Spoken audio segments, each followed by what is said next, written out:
Section 5.7 Example 2 says a flight across the United States takes longer east to west than it does west to east.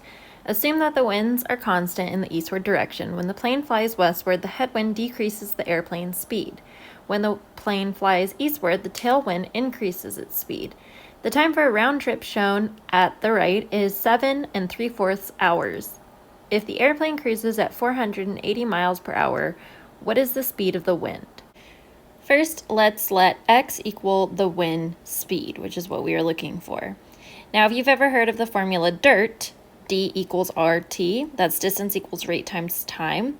Well, we're more concerned with time since we're talking about 7 3/4 hours, so we want to get time by itself. We can do this by dividing both sides by the rate. So we can say time is equal to the distance traveled over the rate. I went ahead and added a table to make this a little bit clearer. Going west to east, we're going a distance of 1,850 miles, as shown in the diagram.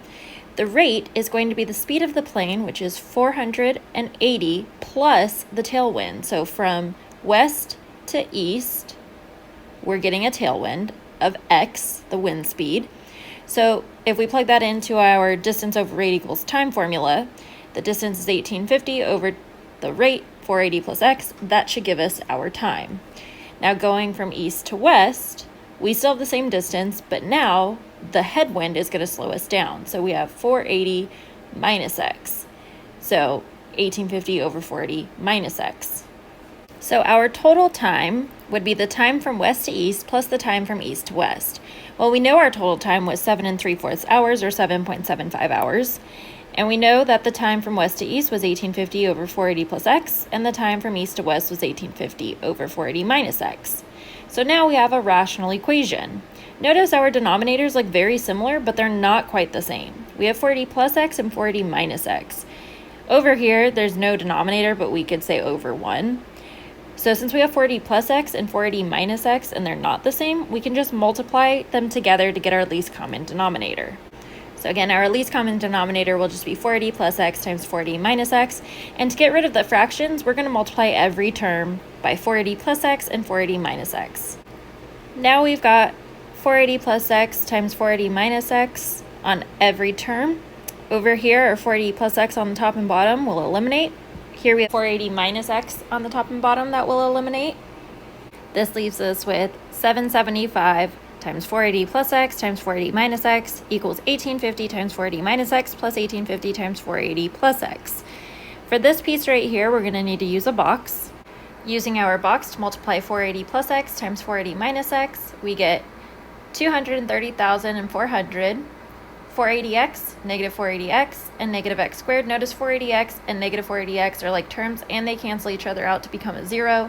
So we're left with 230,400 minus x squared. Now to rewrite the right side, we need to take our 1,850 and distribute it into the 480 minus x, and take our other 1,850 and distribute that into the 480 plus x.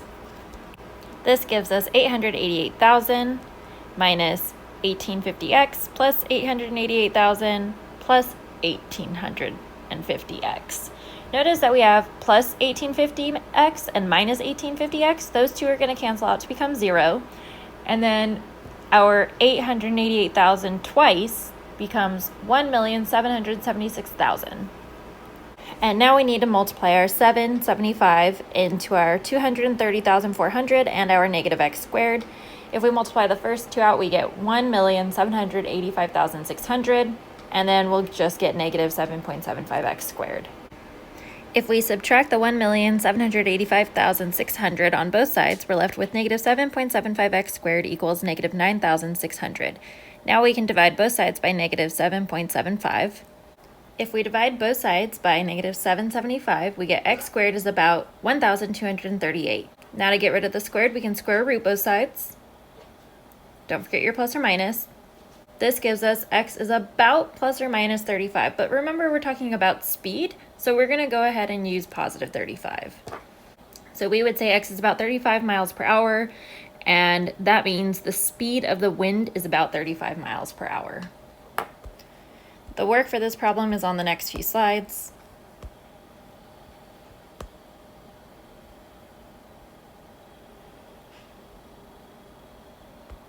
including the check. Now, keep in mind, we had an approximation of 35, so it was really 35 point something, something, something. So if you plug it in, it's not going to be exact, but it will be quite close. So 3.6 plus 4.2 gives you 7.8, which is very close to 7.75, and that's because we approximated. Now I would like you to try, so the speed s of an airplane is given by s equals d over t, where d represents the distance and t is the time. A plane flies 700 miles from New York to Chicago at a speed of 360 miles per hour. Find the time for the trip.